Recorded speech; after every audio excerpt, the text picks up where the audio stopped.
প্রিয় ছাত্রছাত্রীরা, আসসালামু আলাইকুম ওয়া রাহমাতুল্লাহি ওয়া বারাকাতুহু। অনলাইন লাইভ ক্লাসে সবাইকে স্বাগতম জানাচ্ছি। প্রিয় শিক্ষার্থীরা, এই করোনাকালীন সময়ে বাসায় আশা করছি তোমরা বেশ ভালো আছো এবং নিয়মিত পড়াশোনা করছো।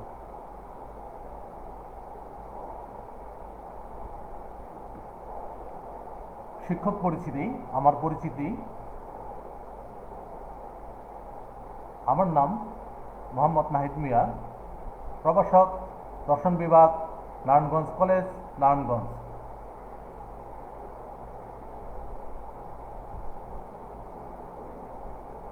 আমার মোবাইল নাম্বার তোমরা দেখতে পাচ্ছ 01992300156 এবং আমার ইমেল নাম্বার দেখতে পাচ্ছ fdnahidrohman524@gmail.com।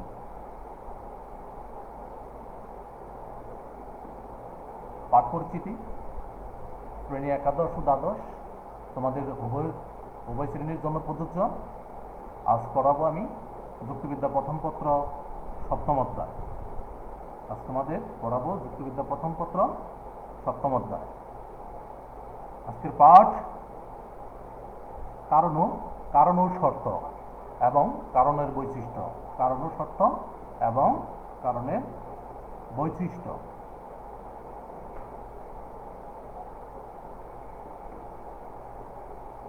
আজকের পাঠ শেষে প্রিয় শিক্ষার্থীরা তোমরা যা যা জানতে পারবে তা হলো কারণ কি তা বর্ণনা করতে পারবে,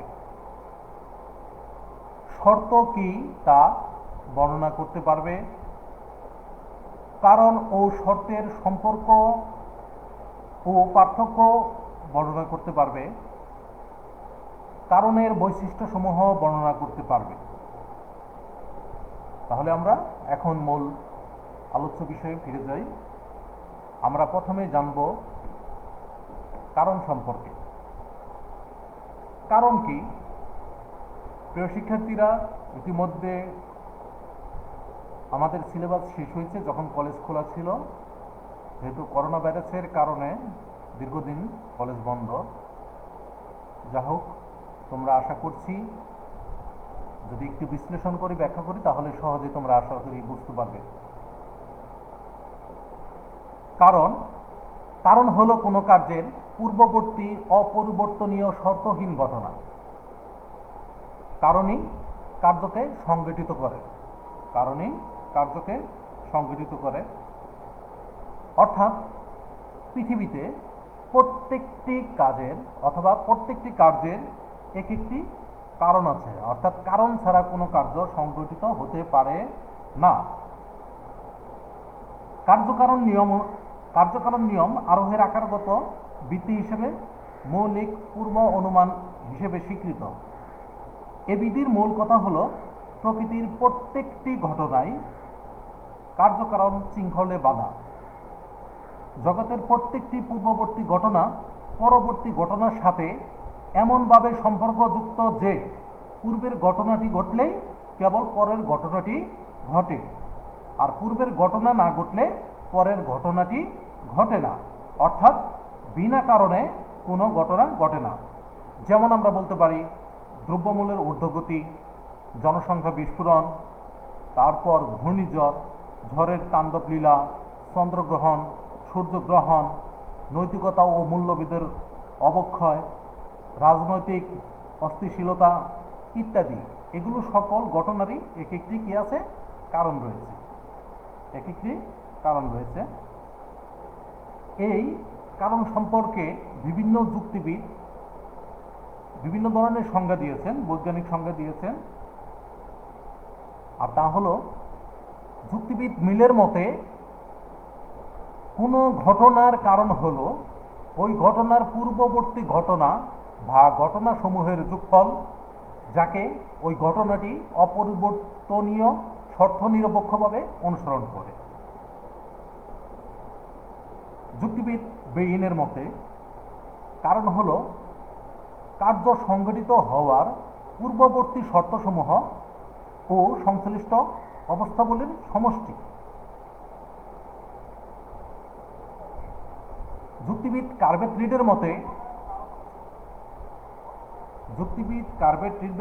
রিডের মতে গুণের দিক থেকে কারণ হলো কোনো কার্যের শর্তহীন অপরিবর্তনীয় পূর্ববর্তী ঘটনা এবং পরিমাণের দিক থেকে কারণ ও কার্য সমান। তাহলে আমরা কারণ সম্পর্কে জানলাম যে কারণ হলো কোনো ঘটনার পূর্ববর্তী শর্তহীন ঘটনা, অর্থাৎ কোনো ঘটনা ঘটলে তার পূর্বে অবশ্যই কারণ থাকবে, আর পরিমাণের দিক থেকে কারণ ও কার্য সমান। এখন কারণকে ভালোভাবে বিশ্লেষণ করলে অথবা কারণ সম্পর্কে আমাদের ভালোভাবে আয়ত্ত করতে হলে, ভালোভাবে জানতে হলে আমাদের কারণের একটি অংশ, কারণের কিছু বেশ অংশ থাকে, সেগুলো হচ্ছে শর্ত। কয়েকটি শর্ত মিলেই কিন্তু কারণ সৃষ্টি হয়। তাহলে সেই শর্ত সম্পর্কে আমাদের এখন ভালোভাবে আগে জানতে হবে, তাহলে আমরা কারণ বুঝতে পারব। আমরা কারণ ও শর্ত জানবো, কারণ ও শর্ত জানার পর তারপরে কারণের বৈশিষ্ট্য সমূহ আছে, বৈশিষ্ট্য সমূহ বিস্তারিত আলোচনা করলেই সহজে প্রিয় শিক্ষার্থীরা তোমরা এ বিষয় সম্পর্কে উপলব্ধি করতে পারবে। আর এই সপ্তম অধ্যায়টি খুবই ইম্পর্টেন্ট, এবং এখান থেকে বোর্ড পরীক্ষায় বেশ কিছু 2-3টা সৃজনশীল থাকে এই অধ্যায় থেকে। তার মধ্যে কারণ থেকে একটি সৃজনশীল থাকে, কারণ বা শর্ত, অথবা এর মধ্যে আছে বহু কারণবাদ ইত্যাদি। আমরা এখন জানবো কারণ ও শর্ত সম্পর্কে। কারণ ও শর্ত, প্রথমেই বলি শর্ত কি। আসলে শর্ত হলো যে কারণকে বিশ্লেষণ করলে আমরা ছোট ছোট কিছু ঘটনা পেতে পারি, অর্থাৎ কারণকে যদি আমরা ব্যাখ্যা করি বা বিশ্লেষণ করি তাহলে কিছু ছোট ছোট ঘটনা পাবো, আর সেগুলিকেই বলা হবে শর্ত, সেগুলো হলো শর্ত। তাহলে আমরা স্ক্রিনে দেখতে পাচ্ছি কারণ হলো কতগুলো শর্তের সমষ্টি, কারণ হলো কতগুলো শর্তের সমষ্টি, এবং শর্ত হলো কারণের একটা আবশ্যিক অংশ। এই শর্তগুলো প্রত্যক্ষ ও পরোক্ষভাবে কার্য উৎপাদন করতে সাহায্য করে। কারণকে বিশ্লেষণ করলে যে ছোট বা ক্ষুদ্র ঘটনাগুলো পাওয়া যায় তাকে শর্ত বলা হয়। আমি আবার বলছি শর্ত কাকে বলে, যে কারণকে বিশ্লেষণ করলে যে ছোট বা ক্ষুদ্র ঘটনাগুলো পাওয়া যায় তাকে শর্ত বলা হয়। এ সম্পর্কে যুক্তিবিদ কার্বেট রিড একটি গুরুত্বপূর্ণ সংজ্ঞায়ন করেছেন। তার মতে যা কিছু কার্য সংগঠনের জন্য প্রভাব সৃষ্টি করে তাকে শর্ত বলা হয়। সুতরাং আমরা বুঝতে পারলাম যে কারণ ও শর্তের মধ্যে সম্পর্ক বর্ণনায় বলা যায় শর্ত হলো কারণের একটি অংশ, এবং কারণ হচ্ছে এই শর্তগুলোর সমষ্টি। কারণ ও শর্তের সম্পর্ক হলো সমষ্টি এবং তার অন্তর্গত অংশের সম্পর্ক। আমরা শর্ত সম্পর্কে আরো বেশ কিছু জানব। শর্তকে প্রধানত দুই ভাগে ভাগ করা হয়েছে। অর্থাৎ শর্ত দুই প্রকার, যথা ইতিবাচক বা সদর্থক শর্ত, ইংরেজিতে বললে হয় অ্যাফার্মেটিভ কন্ডিশন, আর 2 নেতিবাচক বা নয়ার্থক শর্ত, অর্থাৎ নেগেটিভ কন্ডিশন। তাহলে আমরা জানলাম শর্ত প্রধানত কয় প্রকার? 2 প্রকার। আমরা জানবো এখন ইতিবাচক বা সদর্থক শর্ত কাকে বলে এবং নেতিবাচক বা নয়ার্থক শব্দ কাকে বলে। যেসব শর্ত উপস্থিত থাকলে কার্য সংগঠিত হয় তাকে সদর্থক শর্ত বলে, আর যেসব শর্ত অনুপস্থিত থাকলে কার্য সংগঠিত হয় তাকে নয়ার্থক শর্ত বলে। এখন প্রশ্ন জাগতে পারে যে কোন কার্যগুলোর কোন শর্তগুলো উপস্থিত থাকে আর কোন শর্তগুলো অনুপস্থিত থাকে। যেমন কোনো ছাত্র যদি পরীক্ষায় অংশগ্রহণ করে, যদি তার ফলাফল খারাপ হয়, তাহলে আমরা ইতিবাচক শর্তগুলো আমরা ধরতে পারি। যেমন প্রশ্ন কঠিন হতে পারে, বা যে হলে পড়ছে সেই হলে ঘাট শক্ত হতে পারে বা কঠিন হতে পারে ইত্যাদি। আর নেগেটিভ শর্ত হলো যদি ছাত্র মনে করে যে নেগেটিভ শর্ত আমার জ্বর হয়েছিল এই জন্য আমি পরীক্ষায় খারাপ করেছি, তাহলে একজন ছাত্র যদি পরীক্ষা অংশগ্রহণ করে যদি ফলাফল খারাপ হয় তাহলে বিভিন্ন কারণ থাকতে পারে, সেখানে ইতিবাচক শর্তও থাকবে, নেতিবাচক শর্তও থাকবে। তাই বলা যায় যেসব শর্ত উপস্থিত থাকলে কার্য সংগঠিত হয় তাকে সদর্থক শর্ত বলে, আর যেসব শর্ত অনুপস্থিত থাকলে কার্য সংগঠিত হয় তাকে নয়অর্থক বা নেগেটিভ শর্ত বলে। অর্থাৎ কারণ সংগঠনের জন্য যে শর্তের উপস্থিতি দরকার তাকে বলে কারণের ইতিবাচক শর্ত, আর কার্য সংগঠনের জন্য যে শর্তের অনুপস্থিত দরকার তাকে বলে কারণের নেতিবাচক শর্ত।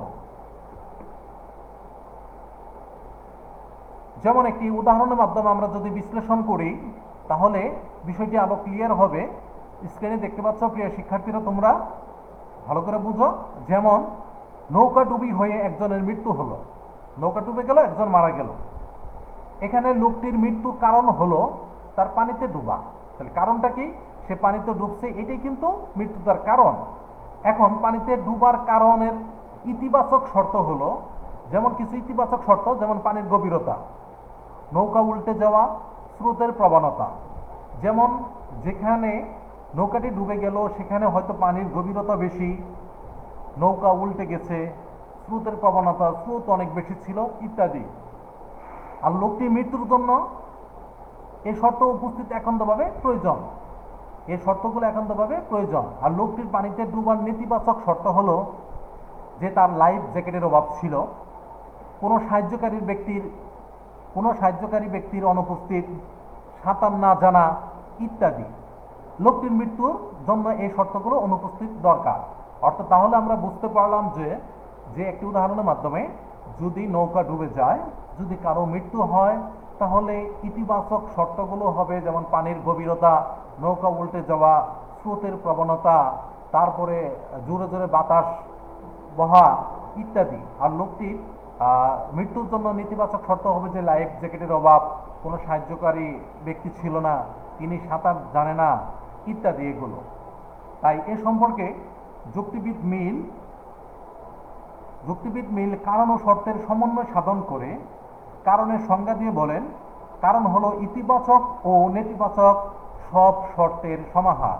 কারণ হলো ইতিবাচক ও নেতিবাচক সব শর্তের সমাহার। আমরা এখন কারণ ও শর্তের সম্পর্কে জানব। ইতিমধ্যে আমরা কারণ সম্পর্কে জানলাম ও শর্ত সম্পর্কে জানলাম, শর্তের প্রকারভেদ সম্পর্কে জানলাম, এবং শর্তর প্রকারভেদ যেমন ইতিবাচক এবং নেতিবাচক, যে দুটি দিক থাকলেই যেমন একটি কারণ তখন গুরুত্বপূর্ণ হয়ে ওঠে, অর্থাৎ কারণটি স্পষ্ট প্রতীয়মান হয়, তা আমরা বুঝলাম। এখন আমরা কারণ ও শর্তের বেশ কিছু সম্পর্ক আছে তা আমরা জানব। আমরা প্রথমে বলতে পারি 1 নম্বর, কারণ ও শর্ত উভয়ই কোনো কাজের পূর্ববর্তী বিষয়। যে কোনো ঘটনায় ঘটুক না কেন তার পূর্ববর্তী বিষয়টি হচ্ছে কারণ অথবা শর্ত। অর্থাৎ কারণ ও শর্ত সবসময় কোনো সংগঠিত কার্যের পূর্বে অবস্থান করে। 2, শর্ত দিয়ে কারণ তৈরি হয়, অর্থাৎ কারণ হলো কতগুলো শর্তের সমষ্টি, তাই একটির সাথে অন্যটির গভীর সম্পর্ক রয়েছে। 3 বলতে পারি, কারণের ইতিবাচক ও নেতিবাচক দিক রয়েছে, তেমনি ভাবে শর্তের ইতিবাচক ও নেতিবাচক দিক রয়েছে। 4, কারণ ও শর্ত দুটি বিষয়ই কার্যের সাথে যুক্ত। কারণ ও শর্ত দুটি বিষয়ই কার্যের সাথে যুক্ত, অর্থাৎ কোনো ঘটনা সংঘটনের জন্য কারণ দরকার, আর কারণ তৈরির জন্য শর্ত দরকার। কারণ ও শর্তের মধ্যে মূল সাদৃশ্য হলো কারণ হলো শর্তের সমষ্টি আর শর্ত হলো এর অংশ। তাই কারণ ও শর্ত একটি অন্যটির জন্য খুবই গুরুত্বপূর্ণ। তাহলে আমরা কারণ ও শর্তের বেশ কিছু সম্পর্কে বুঝতে পারলাম যে কারণ ও শর্ত উভয়ই কিন্তু কাজের পূর্ববর্তী ঘটনা বা কার্যের পূর্ববর্তী ঘটনা। অর্থাৎ কারণ ও শর্ত সবসময় কোনো সংগঠিত কার্যের পূর্বেই অবস্থান করে। আর শর্ত দিয়ে কিন্তু কারণ তৈরি হয়, বেশ কয়েকটি শর্ত মিলে কিন্তু কারণ তৈরি হয়, তাই এদের মধ্যে গভীর সম্পর্ক রয়েছে। আমরা এখন কারণ ও শর্তের বেশ কিছু পার্থক্য সম্পর্কে জানব এবং কারণ ও শর্তের যে পার্থক্য রয়েছে এ বিষয় থেকে সৃজনশীল প্রশ্ন করা হয়, যা যুক্তিবিদ্যা প্রথম পত্রের সপ্তম অধ্যায়ের জন্য খুবই গুরুত্বপূর্ণ। কারণ ও শর্তের পার্থক্য। প্রিয় শিক্ষার্থীরা, কারণ ও শর্তের বেশ কিছু পার্থক্য সে সম্পর্কে তোমরা বেশ ভালোভাবে আয়ত্ত করে নিবে। আমি এখন কারণ ও শর্তের পার্থক্য সম্পর্কে আলোচনা করছি। কারণ ও শর্তের পার্থক্য। এক, কারণ হলো কোনো শর্তের পূর্ববর্তী ঘটনা। কারণ হলো কোনো শর্তের পূর্ববর্তী ঘটনা, কিন্তু শর্ত হলো কার্যের একটি অংশ। আমি আবার বলছি, কারণ হলো কোনো শর্তের পূর্ববর্তী ঘটনা, কিন্তু শর্ত হলো কার্যের একটি অংশ। দুই, একটি কার্যের একটি কারণ থাকে। একটি কার্যের সাধারণত একটি কারণ থাকে। কারণ বহু থাকতে পারে, কিন্তু কোনো ঘটনা ঘটল তৎক্ষণাৎ তার পূর্বের যে কারণটি, সে কারণটিকে আমরা ধরে নিই যে এই কারণে এটি ঘটেছে। যেমন সুনামি হয়ে মানুষ মৃত্যুবরণ করে ঘরবাড়ি ধ্বংস হয়ে যায়, তাহলে আমরা এখানে ঘরবাড়ি বা মৃত্যুর জন্য তখন আমরা দায়ী করি কি? সুনামি। কিন্তু সুনামি সংঘটিত হওয়ার তো অনেক কারণ থাকে, কিন্তু সে কারণগুলো আমরা তৎক্ষণাৎ উল্লেখ করি না। তাই বলা হচ্ছে যে একটি কার্যের একটি কারণ থাকে, কিন্তু একটি কার্যের অনেকগুলো শর্ত থাকে, কারণ অনেকগুলো শর্ত মিলেই একটি কার্য গঠিত হয়। তিন, কারণের কোনো শ্রেণী বিভাগ নেই। আমরা পূর্বে আলোচনা থেকে জেনেছি যে কারণের কোনো শ্রেণী বিভাগ নেই, কিন্তু শর্তের শ্রেণী বিভাগ রয়েছে। শর্তকে দুই ভাগে ভাগ করা যায়, যথা সদর্থক বা ইতিবাচক শর্ত, অথবা আর দুই, নৈর্থক বা নেতিবাচক শর্ত। চার, সকল কারণকে শর্ত বলে অবহিত করা যায়। সকল কারণকে শর্ত বলে অবহিত করা যায়, কিন্তু যে কোনো একটি শর্তকে কারণ বলে অবহিত করা যায় না। কারণ আমরা জানি যে কারণকে শর্ত বললে কোনো ভুল হবে না, কারণ অনেকগুলো শর্ত মিলেই একটি কারণ গঠিত। আর আমরা যদি একটি শর্তকে একটি কারণ বলি তাহলে সেটি হবে না, কারণ এখানে শর্তের সমষ্টি মিলেই কিন্তু কারণ তৈরি হয়। এর জন্যই একটি শর্ত একটি কারণ হতে পারে না। পাঁচ, কারণ হচ্ছে কার্যের সাক্ষাৎ পূর্ববর্তী ঘটনা। কারণ হচ্ছে কার্যের সাক্ষাৎ পূর্ববর্তী ঘটনা, কিন্তু শর্ত কার্যের দূরবর্তী পূর্ববর্তী ঘটনা। অর্থাৎ শর্ত হচ্ছে কার্যের দূরবর্তী পূর্ববর্তী ঘটনা। অর্থাৎ শর্ত অনেকগুলো, আমি বললাম যে অনেকগুলো শর্ত মিলে কিন্তু কারণ ঘটিত হয়। তার মানে কি? শর্ত তৎক্ষণাৎ ঘটে, যে দূরবর্তী যে শর্তগুলো আছে সেগুলো মিলেই কিন্তু কারণ সৃষ্টি হয়। আমরা কারণ ও শর্তের আরো বেশ পার্থক্য জানব। ছয়, কারণকে লৌকিক, বৈজ্ঞানিক ও শক্তির অবিনশ্বরতার দিক থেকে বিচার করা যায়, কিন্তু শর্ত শুধু বস্তুর অবিনশ্বরতার দিক থেকে বিচার করা যায়। আমরা কারণকে লৌকিকভাবেও বিশ্লেষণ করতে পারি, বৈজ্ঞানিকভাবেও, এবং শক্তির অবিনশ্বরতার দিক থেকে বিচার করতে পারি, কিন্তু শর্তকে শুধু বস্তুর অবিনশ্বরতার দিক থেকে বিচার করতে পারি। 7, কারণ নির্ণয়ের জন্য শর্ত অপরিহার্য। কারণ নির্ণয়ের জন্য শর্ত অপরিহার্য, কিন্তু যে কোনো শর্তকে সমগ্র কারণ হিসেবে বিবেচনা করা যায় না। আমরা আর বলতে পারি পরিমাণগত দিক থেকে কারণ কার্যের সমান। পরিমাণগত দিক থেকে কারণ কার্যের সমান, কিন্তু পরিমাণগত দিক থেকে কোনো একক শর্ত কার্যের সমান নয়। কারণ একক শর্ত, অর্থাৎ একক শর্ত মিলে কারণ হতে পারে না, কারণ কয়েকটি শর্ত মিলে কার্য গঠিত হয়। তাই পরিমাণ দিক থেকে কারণ কার্যের সমান, কিন্তু পরিমাণগত দিক থেকে কোনো একক শর্ত কার্যের সমান নয়। 9, কারণ কার্যের অপরিবর্তনীয় পূর্ববর্তী ঘটনা। কারণ কার্যের অপরিবর্তনীয় পূর্ববর্তী ঘটনা, অর্থাৎ কার্যের যে কারণ থাকবে তা পরিবর্তন করা যায় না, সেটা পূর্বে ঘটবে। কিন্তু শর্ত কার্যের পরিবর্তনশীল পূর্ববর্তী ঘটনা হতে পারে। কারণ কার্যের অপরিবর্তনীয় পূর্ববর্তী ঘটনা, কিন্তু শর্ত কার্যের পরিবর্তনশীল পূর্ববর্তী ঘটনা হতে পারে। আমরা আরো কারণ ও শর্তের বেশ পার্থক্য জানবো, আরো কিছু পার্থক্য জানবো। 10, কারণকে পরিমাণগত ও গুণগত দিক থেকে বিচার করা যায়, কিন্তু শর্তকে পরিমাণগত ও গুণগত দিক থেকে বিচার করা যায় না।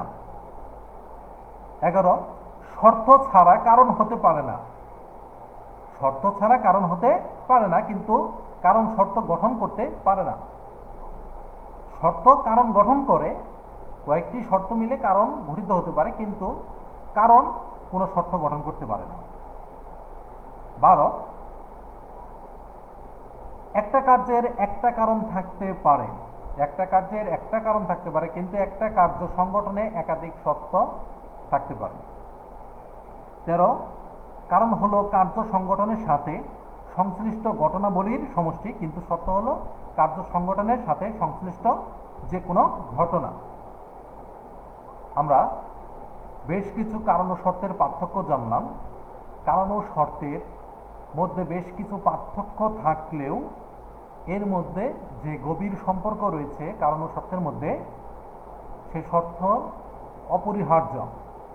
প্রিয় শিক্ষার্থীরা, কারণ ও শর্তের এই পার্থক্যগুলো তোমরা নোট করে নিবে এবং ভাষায় ভালোভাবে এগুলো আয়ত্ত করবে, শিখে নিবে। কারণ ও শর্ত থেকে বেশ কিছু বহু নির্বাচনী ও সৃজনশীল প্রশ্ন করা হয়। আমরা এখন কারণের যে বৈশিষ্ট্য আছে সেই বৈশিষ্ট্য সম্পর্কে জানব। প্রিয় শিক্ষার্থীরা, তোমরা জানো যে বৈশিষ্ট্য কি? বৈশিষ্ট্য হচ্ছে কোনো ব্যক্তি, বস্তু বা বিষয়কে চেনা, অর্থাৎ ওই বিষয়টিকে আমরা কিভাবে সহজে জানতে পারি, সেটাই হচ্ছে তার বৈশিষ্ট্য। তাই কারণের বৈশিষ্ট্যর মধ্যে ভাগ আছে। বিভিন্ন যুক্তিবিদ কারণের বৈশিষ্ট্য সম্পর্কে আলোচনা করেছেন। তার মধ্যে সবচেয়ে গুরুত্বপূর্ণ যে বৈশিষ্ট্যগুলো আছে, যুক্তিবিদ কার্বেট রিড তিনি যে কারণের বৈশিষ্ট্য ব্যাখ্যা করেছেন, সেই বৈশিষ্ট্যগুলো স্থান দখল করে নিয়েছে। এখন আমরা যুক্তিবিদ কার্বেট রিড এর প্রদত্ত কারণের সংজ্ঞাটি বিশ্লেষণ করলে দুটি দিকের সন্ধান পাওয়া যায়, যথা গুণগত দিক এবং পরিমাণগত দিক। গুণগত দিক এবং পরিমাণগত দিক। প্রথমেই আমরা যে কারণের গুণগত দিক আছে, অর্থাৎ কারণের গুণগত দিকের যে বৈশিষ্ট্যগুলো আছে সেগুলো সম্পর্কে আমরা জানব। তাই কারণের গুণগত দিক বিশ্লেষণ করলে কিছু বৈশিষ্ট্য পাওয়া যায়, তা এখন আমি আলোচনা করছি।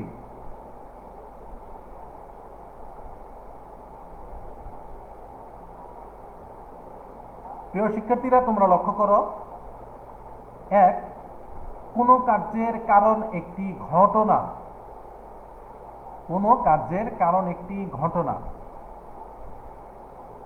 কোনো কার্যের কারণ হলো একটি ঘটনা যাকে অনুসরণ করে কার্যটি সংঘটিত হয়। অর্থাৎ যে ঘটনাকে অনুসরণ করে অন্য কোনো ঘটনা সংঘটিত হয়, তাই কারণ। তাহলে কারণের মাধ্যমে কোনো ঘটনা সংঘটিত হয়। কারণের মাধ্যমেই কোনো ঘটনা সংঘটিত হয়, অর্থাৎ কারণ ছাড়া কোনো ঘটনা ঘটতে পারে না। তাই কোনো ঘটনার জন্য অপরিহার্য শর্তই হলো কারণ। আর কোনো ঘটনা ঘটলে তার পূর্বে কারণ থাকে। তাই কারণ একটি বাস্তব ঘটনা যা কোনো কার্যের শর্ত। কারণের উপস্থিতিতে কার্যটি সংঘটিত হয় এবং কারণ অনুপস্থিত থাকলে কার্যটি সংঘটিত হয় না। যেমন আমরা উদাহরণ বিশ্লেষণের মাধ্যমে বুঝতে পারি, সুনামির কারণ হলো সমুদ্রের তলদেশে ভূমিকম্প। এক্ষেত্রে সমুদ্রের তলদেশে ভূমিকম্প হলো কারণ আর সুনামি হলো কার্য।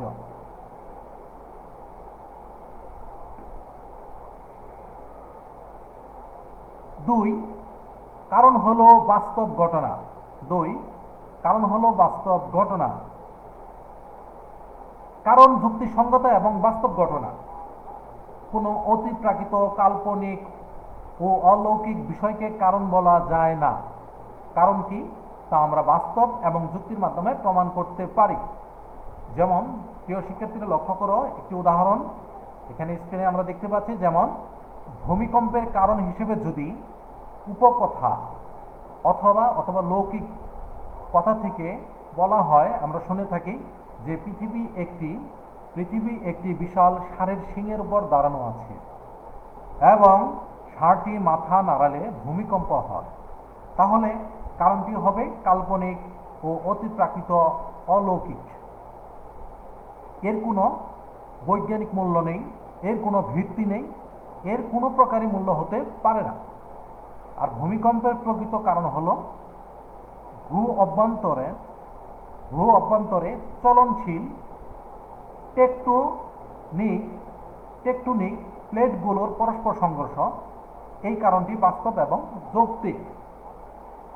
তাহলে আমরা দেখি যে ভূমিকম্প হয়, আমরা লোকমুখে অনেকেই কথা শুনে থাকি যে ষাঁড়ের শিংয়ের উপর দাঁড়ানো এবং ষাঁড়টি মাথা নাড়ালে ভূমিকম্প হয়। আসলে এই বিষয়টি অতিপ্রাকৃত, কাল্পনিক, অলৌকিক, এটি গ্রহণযোগ্য নয়। কারণ আমরা জানি কারণ হলো বাস্তব ঘটনা।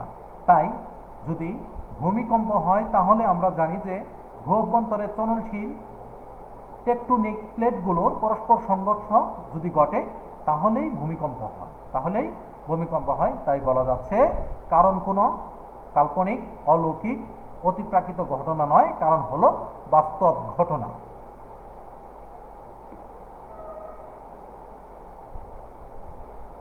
3 কারণ কার্যের অব্যবহিত পূর্ববর্তী ঘটনা। কারণ কার্যের অব্যবহিত পূর্ববর্তী ঘটনা কারণ কার্যকে সংগঠিত করে। তাই কারণ হলো পূর্ববর্তী ঘটনা আর কার্য হলো পরবর্তী ঘটনা। কোনো কার্য সংগঠিত হওয়ার পূর্বে অনেকগুলো কারণ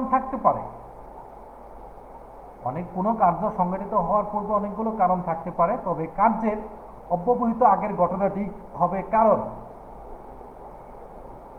ছাত্রছাত্রীরা তোমরা উদাহরণটি লক্ষ্য করো, তাহলে তোমাদের বুঝতে সুবিধা হবে। যেমন সমুদ্রের তলদেশে ভূমিকম্প হলে বেশ কিছু সময় পর সুনামি হয়। আগে সমুদ্রের তলদেশে ভূমিকম্প হলে তার বেশ কিছু সময় পর সুনামি হয়, আর সুনামির ফলে অনেক ঘরবাড়ি প্লাবিত হয় ও ধ্বংস হয়ে যায় এবং বহু লোক হতাহত হয়। এখানে বহু লোকের মৃত্যু ও বাড়িঘর ধ্বংসের কারণ হলো সুনামি। আমরা বুঝতে পারলাম, যদি এখানে বহু লোক মৃত্যুবরণ করে এবং ঘরবাড়ি ধ্বংস হয়ে যায়, তাহলে আমরা বলবো যে কিসের কারণে, কারণটা কি ছিল। আমরা তখন কারণ হিসেবে দাঁড় করাবো যে সুনামির কারণে ঘরবাড়ি ধ্বংস হয়েছে এবং বহু মানুষ হতাহত হয়েছে। তাই যে সুনামি যে হলো, এর যে দূরবর্তী কারণ আছে সেটাকে আমরা ব্যাখ্যা করব না বা সেটাকে কাছে আনবো না, তৎক্ষণাৎ আনবো না। এটাই হচ্ছে কারণ কার্যের অব্যবহিত পূর্ববর্তী ঘটনা। শিক্ষার্থীরা লক্ষ্য করো যে আমি আলোচনা করলাম বহু লোকের মৃত্যু, বাড়িঘর ধ্বংসের কারণ হলো সুনামি। তাই কোনো কার্যের দূরবর্তী অনেকগুলো কারণ থাকতে পারে, কিন্তু অব্যবহিত পূর্ববর্তী ঘটনাই কারণ বলে গণ্য হবে।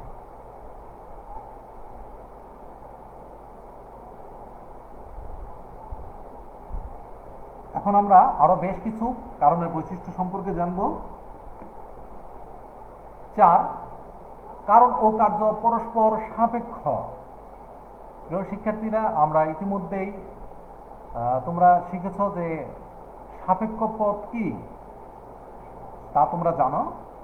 তাহলে কারণ ও কার্য পরস্পর সাপেক্ষ, এখানে উদাহরণ আছে, সেগুলো বিশ্লেষণ করলে তোমরা জানতে পারবে। আমরা জানি যে সাপেক্ষ পদ যেমন ছাত্রছাত্রী, শিক্ষক শিক্ষিকা, যেমন এগুলো হলো সাপেক্ষ পদ। ঠিক তেমনই আমরা একটু আলোচনা করলে বুঝতে পারবো কারণ ও কার্য পরস্পর সাপেক্ষ। কোনো ঘটনাকে কারণ বলার অর্থ হলো তাকে কোনো কার্যের কারণ হিসেবে বিবেচনা করা। আবার কার্য বলতে কোনো কারণের কার্য বোঝায়। কারণ বা কার্য শব্দ দুটি আলাদাভাবে বললেও আমরা এদের পরস্পর সাপেক্ষভাবে বুঝে থাকি। আমি আবার বলছি, আমরা যে কার্য বা কারণকে দুটি আলাদাভাবে শব্দ ব্যবহার করি, কিন্তু দেখা যাচ্ছে যে এদের মধ্যে পরস্পর একটি সম্পর্ক রয়েছে, সেই সম্পর্কটি আমরা সাপেক্ষভাবেই বুঝে থাকি। যেমন লক্ষ্য করো, ছাত্রছাত্রী এবং শিক্ষক শিক্ষিকা পরস্পর সাপেক্ষ। কারণ ছাত্রছাত্রী বললে কোনো না কোনো শিক্ষক শিক্ষিকার ছাত্রছাত্রীকে বোঝায়, আবার শিক্ষক শিক্ষিকা বললে কোনো না কোনো ছাত্রছাত্রীর শিক্ষক শিক্ষিকাকে বোঝায়। তাহলে আমরা এখানে বুঝতে পারলাম যে ছাত্রছাত্রী এবং শিক্ষক শিক্ষিকা পরস্পর কি সাপেক্ষ, পরস্পর সাপেক্ষ। যেমন আমরা এখানে মাতা পিতা বলতে পারি, কারণ পিতা হওয়ার জন্য অবশ্যই তার সন্তানাদি থাকতে হবে, যেমন মাতা হওয়ার জন্য তার সন্তান থাকতে হবে। তাহলে দেখা যাচ্ছে যে মাতা পিতা এগুলো হলো সাপেক্ষ পদ। ঠিক তেমনি কারণ ও কার্য পরস্পর সাপেক্ষ, অর্থাৎ একটি অপরের পরিপূরক।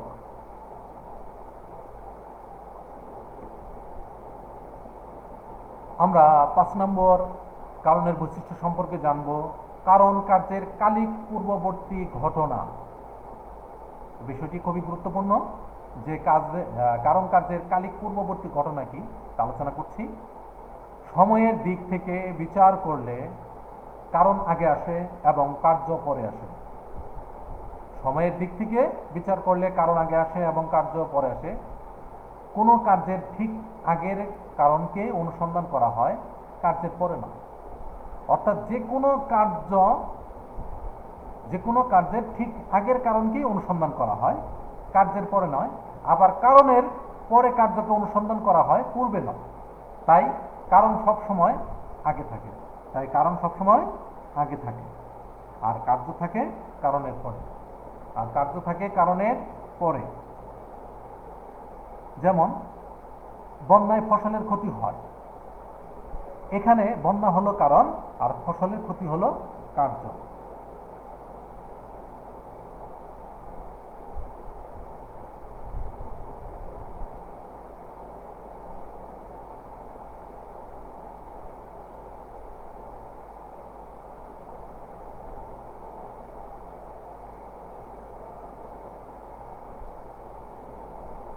আমরা 5 নম্বর কারণ কার্যের কালিক পূর্ববর্তী ঘটনা এই বৈশিষ্ট্য সম্পর্কে জানলাম।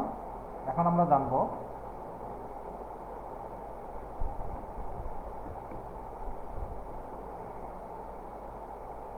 একই ঘটনা কোনো সময় কারণ এবং কোনো সময় কার্য হতে পারে। একই ঘটনা কোনো সময় কারণ এবং কোনো সময় কার্য হতে পারে। কারণ হলো কার্যের পূর্ববর্তী ঘটনা, কিন্তু কোনো ঘটনা যেমন অন্য কোনো ঘটনা কারণ হতে পারে। কারণ হলো কোনো কার্যের পূর্ববর্তী ঘটনা, কিন্তু কোনো ঘটনা যেমন অন্য কোনো ঘটনার কারণ হতে পারে, তেমনি ঘটনাটি অন্য ঘটনার কার্য হতে পারে। এই বিষয়টি আমাদের আরো ভালোভাবে জানতে হবে। একই ঘটনা যদি ঘটে, মাঝে মাঝে দেখা যাচ্ছে যে এই ঘটনাটি কোনো সময় কারণ হয়ে দাঁড়ায়, আবার কোনো সময় কার্য হয়ে দাঁড়ায়। তাহলে আমরা কিভাবে বুঝতে পারবো? প্রিয় শিক্ষার্থীরা লক্ষ্য করো যে এখানে একটি উদাহরণ আছে। যেমন ডায়াবেটিক্স রোগের ফলে কোনো লোক খুব অসুস্থ হয়ে পড়ল। ডায়াবেটিক্স রোগের ফলে কোনো লোক খুব অসুস্থ হয়ে পড়ল। এখানে ডায়াবেটিক্স রোগ কারণ আর অসুস্থ হওয়াটা হলো কার্য। আবার ইনসুলিন নামক হরমোনের অভাবে লোকটির ডায়াবেটিক্স হলো। ইনসুলিন নামক হরমোনের অভাবে লোকটির ডায়াবেটিক্স হলো। এখানে ইনসুলিনের অভাব হলো কারণ আর ডায়াবেটিক্স হলো কার্য। এখানে দেখা যাচ্ছে যে ডায়াবেটিক্স এক জায়গায় কারণ এবং অন্য জায়গায় কার্য। তাই কোনো ঘটনা যেমন অন্য কারণ হতে পারে, তেমনি ঘটনাটি অন্য ঘটনার কার্যও হতে পারে। আমরা কারণের আরো বৈশিষ্ট্য জানব। 7 নম্বর বৈশিষ্ট্য, কারণ কার্যের অপরিবর্তনীয় পূর্ববর্তী ঘটনা। অর্থাৎ কার্যের পূর্বে যে ঘটনাটি ঘটে, যে কারণটি থাকে, তা অপরিবর্তনীয় হয়, সেটাকে পরিবর্তন করা যায় না। কোনো ঘটনাকে কোনো কার্যের কারণ হতে গেলে তাকে কেবল পূর্ববর্তী ঘটনা হলে চলবে না, তাকে অপরিবর্তনীয় পূর্ববর্তী ঘটনা হতে হবে। কারণ কখনো পরিবর্তন হয় না বা বদলায় না। যে পূর্ববর্তী ঘটনা কোনো কার্যের কারণ হবে তা চিরদিনই সে কার্যের কারণ থাকবে। অর্থাৎ পূর্বপর সম্পর্কযুক্ত কোনো ঘটনাকে কারণ বলা যেতে পারে না। কারণ হতে গেলে তাকে অবশ্যই অপরিবর্তনীয় হতে হবে।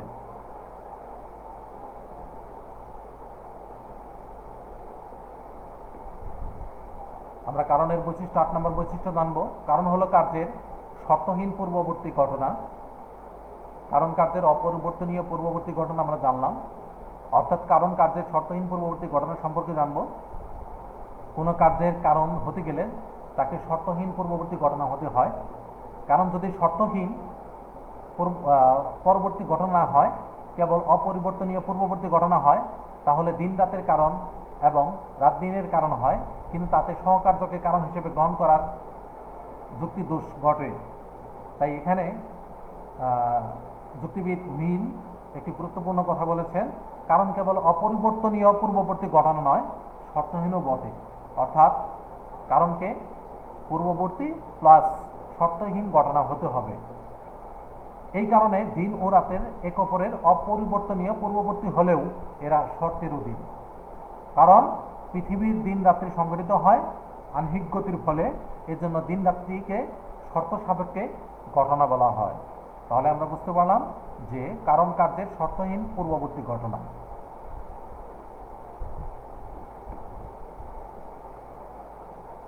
9 নম্বর বৈশিষ্ট্য, কারণের বৈশিষ্ট্য 9 নম্বর।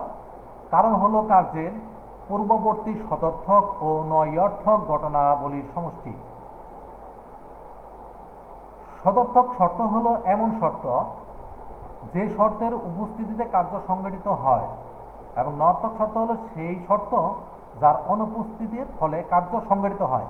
কাজেই কারণ হবে দুয়ের সমষ্টি, এজন্য বলা হয় কারণ কোনো সরল ঘটনা নয়, কারণ হলো যৌগিক ঘটনা। যেমন এর আগে উদাহরণ দিয়েছিলাম, যেমন কোনো লোক পানিতে ডুবে মারা গেল, তাহলে পানিতে ডুবে মারা যাওয়ার যে সদর্থক শর্তগুলো ছিল সেগুলো ছিল যে স্রোতের প্রবণতা, নৌকা ডুবে যাওয়া ইত্যাদি।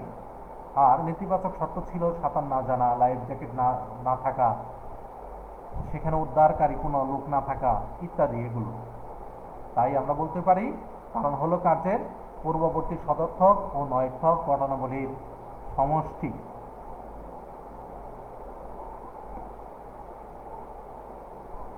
আমরা গুণগত কারণ সর্বশেষ কারণের বৈশিষ্ট্য জানব। 10 নম্বর, কারণ হলো নির্দিষ্ট স্থানের ঘটনা। কারণ হলো নির্দিষ্ট স্থানের ঘটনা। প্রকৃতিতে প্রতিনিয়ত বিভিন্ন ঘটনা ঘটছে। প্রকৃতিতে বিভিন্ন ঘটনা ঘটছে প্রতিনিয়ত। একটি ঘটনার ফলে অন্য একটি ঘটনাও কিন্তু ঘটে থাকে। অর্থাৎ প্রত্যেকটি ঘটনার পেছনে একটি কারণ রয়েছে। অর্থাৎ একটি ঘটনা ঘটবে, তার পেছনে আরেকটি কারণ, আবার সেই ঘটনাটি আবার অন্য একটি ঘটনা ঘটতে পারে। যদি পরবর্তী ঘটনা ঘটে তখন পূর্বের ঘটনাটি হয়ে যাবে কারণ। তাই বলা হচ্ছে প্রকৃতিতে প্রতিনিয়ত বিভিন্ন ঘটনা ঘটছে, একটি ঘটনার ফলে অন্য একটি ঘটনা ঘটছে, তাই ঘটনা সংঘটিত হওয়ার বিষয়টি একটি বাস্তব বিষয়। বাস্তবে বিভিন্ন স্থানে বিভিন্ন ঘটনা ঘটে চলছে। আমরা যখন কোনো ঘটনাকে ব্যাখ্যা করতে চাই তখন ঘটনাটির অবস্থানের ভিত্তিতে এর ব্যাখ্যা দান করি। অর্থাৎ ঘটনাটি যে স্থানে সংঘটিত হয়েছে তার উল্লেখ করে ব্যাখ্যা দান করি। এর অর্থ হলো যে প্রত্যেকটি ঘটনাই নির্দিষ্ট স্থানে অবস্থান করে, আর কারণ যেহেতু একটি ঘটনা তাই কারণও নির্দিষ্ট স্থানে অবস্থান করে। আমরা কারণের বেশ কিছু গুণগত বৈশিষ্ট্য সম্পর্কে জানলাম। এখন আমরা কারণের পরিমাণগত যে বৈশিষ্ট্যগুলো আছে সে সম্পর্কে আমরা জানব।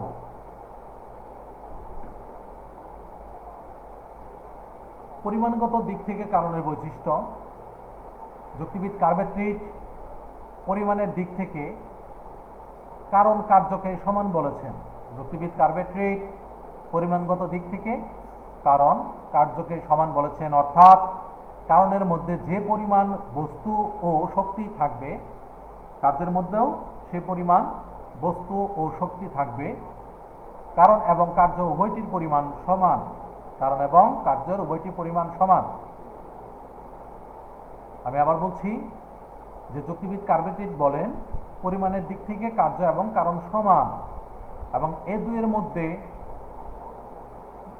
যে পরিমাণ শক্তি থাকবে, যে পরিমাণ এ দুয়ের মধ্যে পরিমাণগতভাবে বস্তুগতভাবে শক্তিও একই পরিমাণ থাকবে। কারণ এবং কার্য উভয়টির পরিমাণ সমান। কারণের পরিমাণগত বৈশিষ্ট্যের উপর ভিত্তি করে বিজ্ঞানের দুটি সূত্র প্রতিষ্ঠিত। এই দুটি সূত্র হল যে এক, বস্তুর নিত্যতা বা অবিনশ্বরতা নিয়ম, ইংলিশে বললে হয় law of conservation of matter. শক্তির নিত্যতা বা অবিনশ্বরতা নিয়ম, law of conservation of energy. আমরা এখন বস্তুর নিত্যতা ও শক্তির নিত্যতা সম্পর্কে জানব। বস্তুর নিত্যতা নীতি কি তা এই সম্পর্কে আমরা জানব। বস্তুর নিত্যতা নীতি অনুযায়ী কোনো বস্তুকে সৃষ্টি বা ধ্বংস করা যায় না, কেবল এক বস্তু থেকে অন্য বস্তুতে রূপান্তর করা যায়। বস্তুর নিত্যতা নীতি অনুযায়ী কোনো বস্তুকে কিন্তু সৃষ্টি বা ধ্বংস করা যায় না, কেবল এক বস্তু থেকে অন্য বস্তুতে রূপান্তর করা যায়। এতে কোনো বস্তুর পরিমাণের কোনো পরিবর্তন হয় না। যেমন নির্দিষ্ট পরিমাণ অক্সিজেন ও হাইড্রোজেন মিশিয়ে পানি তৈরি করলে পানির ওজন অক্সিজেন ও হাইড্রোজেনের সমান হবে, অর্থাৎ তারতম্য ঘটবে না। অথবা আমরা আরেকটি উদাহরণ দিতে পারি, যেমন 5 কেজি ওজনের মাটি দিয়ে একটি খেলনা গরু তৈরি করলাম, আর গরুটি তৈরির পূর্বে যে মাটি ছিল গরুটির তৈরি করার পরও সেই একই পরিমাণ মাটি থাকবে। অর্থাৎ এটিকে ওজন করলে যখন গরু শুধু মাটি ছিল তখনও 5 কেজি, যখন আমরা খেলনা গরু তৈরি করলাম তখনও এটি 5 কেজি থাকবে। তাই বলা যাচ্ছে যে কোনো বস্তুর সৃষ্টিতে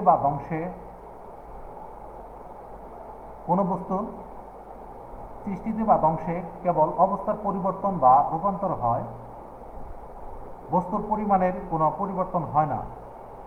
তাই বিশ্বজগতের বস্তুর সামগ্রিক পরিমাণ সবসময় অপরিবর্তিত থাকে। তাহলে বস্তুর নিত্যতা নীতি সম্পর্কে আমরা জানলাম যে বস্তুর নিত্যতা নীতি অনুযায়ী কোনো বস্তুকে সৃষ্টি বা ধ্বংস করা যায় না, কেবল এক বস্তু থেকে অন্য বস্তুতে আমরা রূপান্তর করতে পারি। যেমন অক্সিজেন এবং হাইড্রোজেন মিলিয়ে তৈরি করলাম আমরা পানি, আর এ দুটি পানির ওজন যা, তাই হাইড্রোজেন এবং অক্সিজেন ওজনও ঠিক তেমন সমান হবে। আমরা এখন শক্তির নিত্যতা নীতি সম্পর্কে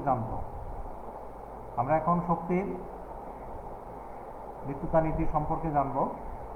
শক্তির নিত্যতা বা অবিনশ্বরতার নিয়ম অনুযায়ী শক্তি অবিনশ্বর। শক্তির কোনো পরিবর্তন নেই বা শক্তিকে পরিবর্তন করা যায় না। আমরা জানি যে শক্তির নিত্যতা নিয়ম অনুযায়ী শক্তি অবিনশ্বর, শক্তির কোনো পরিবর্তন নেই বা শক্তিকে পরিবর্তন করা যায় না। তবে এক শক্তিকে অন্য শক্তিতে রূপান্তর করা যায়। শক্তির কোনো ক্ষয় নেই, শক্তির কোনো ধ্বংস নেই। যেমন বিদ্যুৎ শক্তিকে যখন আলোক শক্তিতে রূপান্তর করা হয়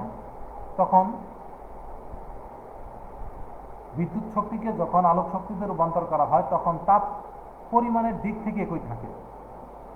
অর্থাৎ বিদ্যুতের পরিমাণ এবং আলোর পরিমাণ পরস্পর সমান। আবার আলোক শক্তিকে যখন তাপ শক্তিতে রূপান্তর করা হয় তখন তা পরিমাণের দিক থেকে একই থাকে। শক্তির শুধুমাত্র রূপান্তর হয়, অর্থাৎ শক্তির রূপ বদলানো হয়। তাই শক্তির রূপান্তর সম্ভব, কিন্তু তাকে বৃদ্ধি বা ধ্বংস করা যায় না। এটাই হচ্ছে শক্তির নিত্যতা নীতি। তাহলে আমরা বুঝতে পারলাম শক্তির নিত্যতা নীতি কি। আমরা জানি যে শক্তির কোনো ধ্বংস নেই, বা শক্তি শুধুমাত্র এক অবস্থা থেকে অন্য অবস্থায় রূপান্তর করা যায়। যেমন আমরা বিদ্যুৎ শক্তিকে আলোক শক্তিতে রূপান্তর করি, আবার আলোক শক্তিকে তাপ শক্তিতে রূপান্তর করি। শুধু এইভাবে এক শক্তিকে রূপান্তর করে অন্য শক্তিতে রূপান্তর করতে পারি।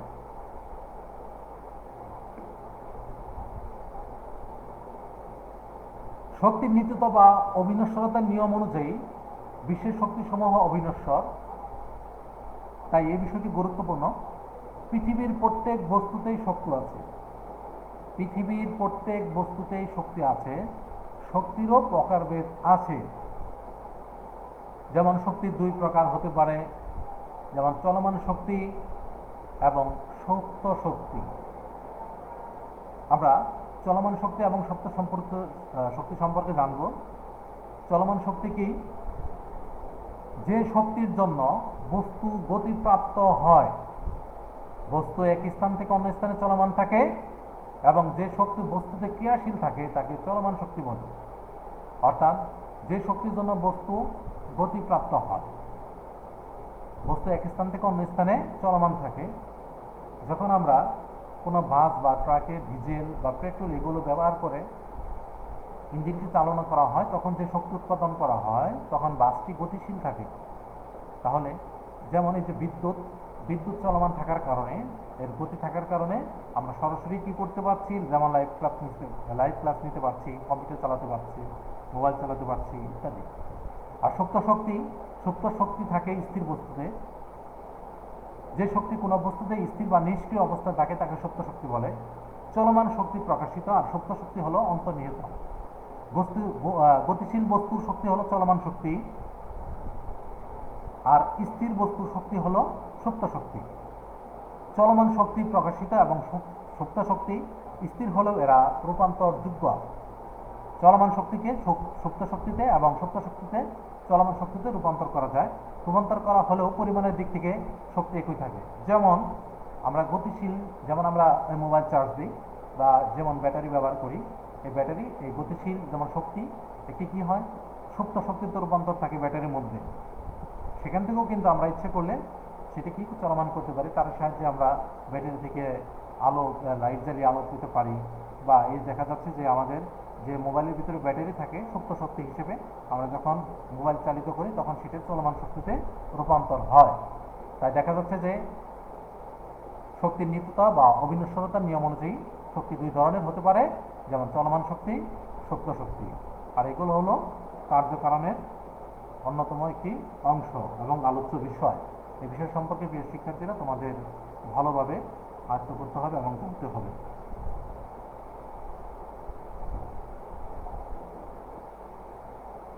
এখন আমরা তোমাদের জন্য একক কাজ রেখেছি। আমি তোমাদের জন্য একক কাজ রেখেছি। যেমন একক কাজ কি? বৈজ্ঞানিক সংজ্ঞা সহ কারণ ও শর্তের তুলনামূলক আলোচনা করো। বৈজ্ঞানিক সংজ্ঞা সহ কারণ ও শর্তের তুলনামূলক আলোচনা করো। ইতিমধ্যেই আমি আলোচনা করেছি। যেমন আমরা জানি কারণ কি, আমি আবার বলছি কারণ কি। কারণ হলো কোনো কার্যের পূর্ববর্তী অপরিবর্তনীয় শর্তহীন ঘটনা। কারণ হলো কোনো কার্যের পূর্ববর্তী অপরিবর্তনীয় শর্তহীন ঘটনা। তাই বৈজ্ঞানিক সংজ্ঞা আছে এখানে। বৈজ্ঞানিক যুক্তিবিদ মিল বলছিলেন যে কোনো ঘটনার কারণ হলো ওই ঘটনার পূর্ববর্তী ঘটনা বা ঘটনাসমূহের যোগফল, যাকে ওই ঘটনাটি অপরিবর্তনীয় শর্তনিরপেক্ষভাবে অনুসরণ করে। এটি বলছিল যুক্তিবিদ মিল। আবার যুক্তিবিদ বেইন একটি গুরুত্বপূর্ণ সংজ্ঞা দিয়েছিলেন, যেমন কারণ হলো কার্য সংঘটিত হওয়ার পূর্ববর্তী শর্তসমূহ ও সংশ্লিষ্ট অবস্থাবলীর সমষ্টি। তাহলে আমরা জানলাম বৈজ্ঞানিক সংখ্যা।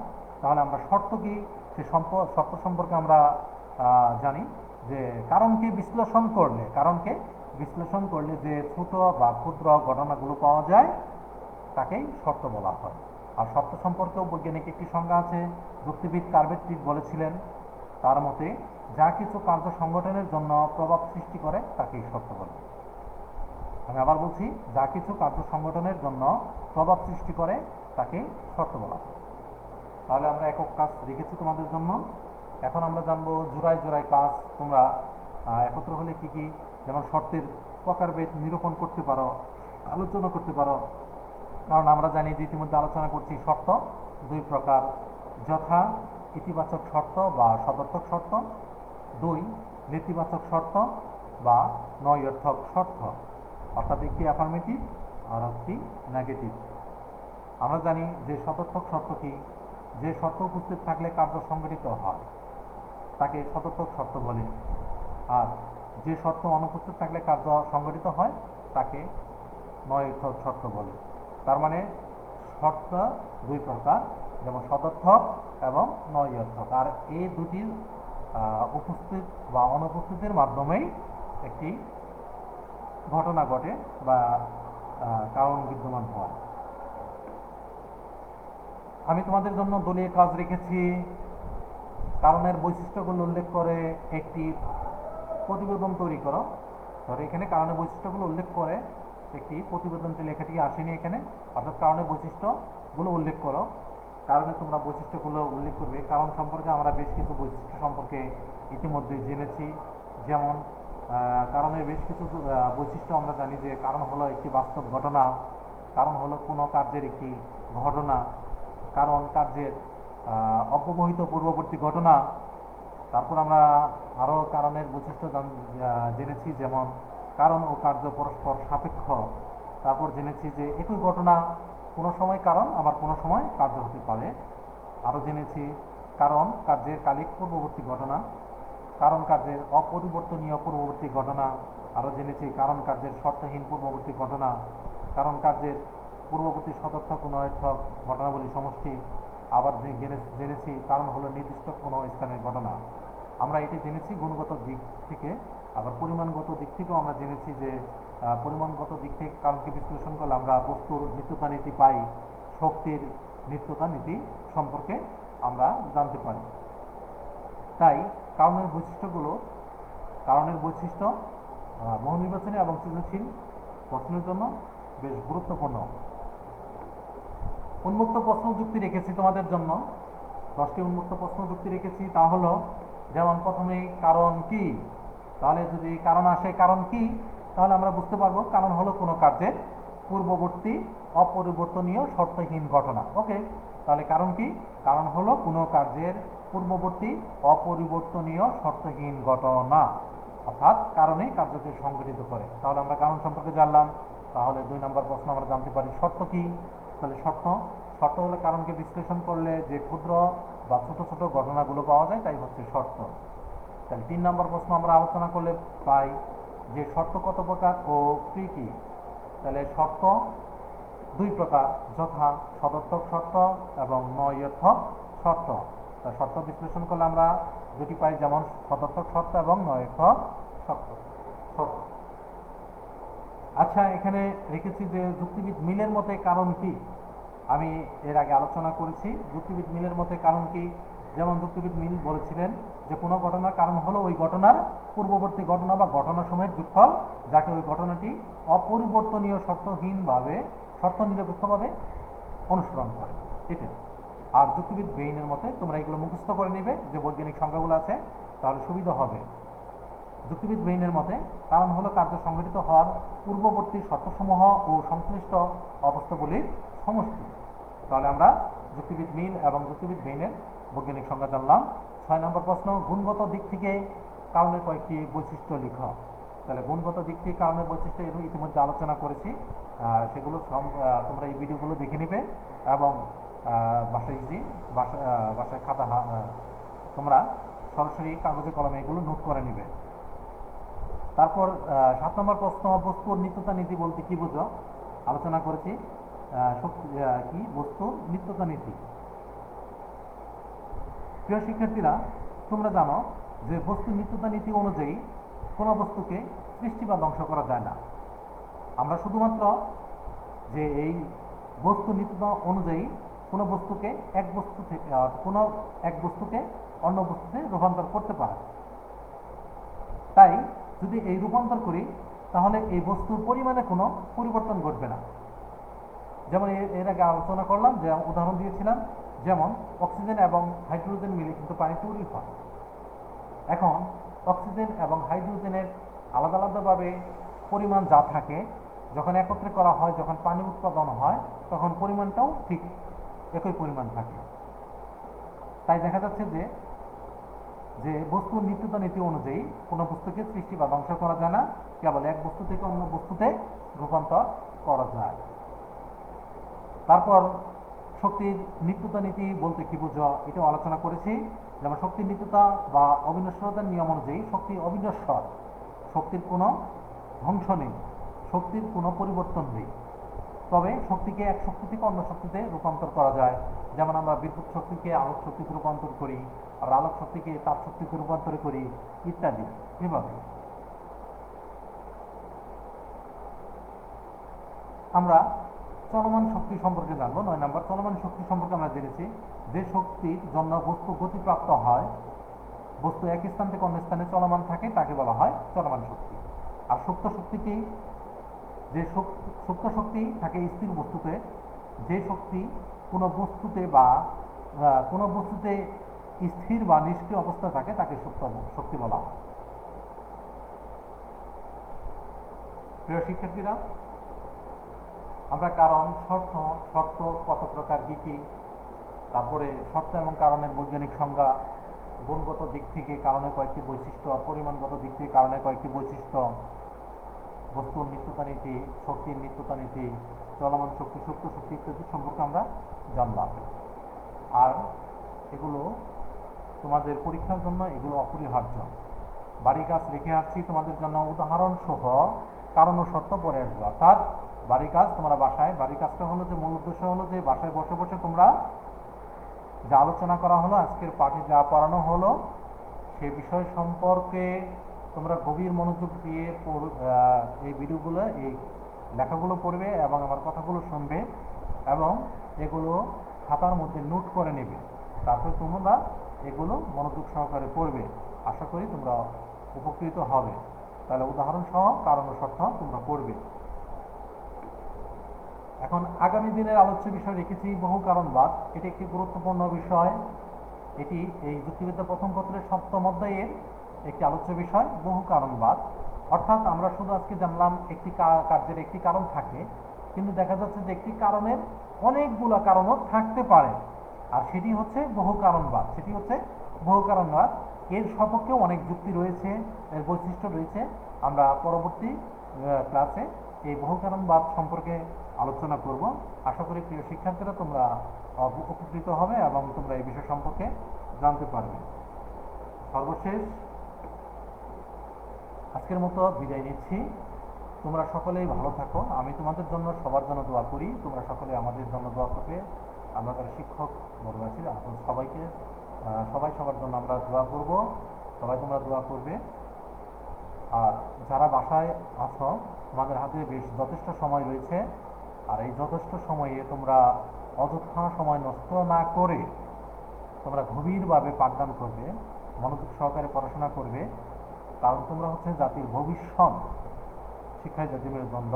অর্থাৎ তোমরা যদি শিক্ষা ভালোভাবে অর্জন করতে পারো তাহলে তোমরা হবে জাতির একটি মেরুদণ্ড। তোমরাই হচ্ছে আগামী দিনের ভবিষ্যৎ। তাই প্রত্যেক ছাত্রছাত্রীর দায়িত্ব ঠিকভাবে পড়াশোনা চালিয়ে যাওয়া এবং সময় নষ্ট না করা এবং সময়কে যথাযথ প্রাধান্য দেওয়া এবং প্রত্যেকটি মুহূর্ত কাজে লাগানো। সবাইকে থ্যাংক ইউ জানাচ্ছি।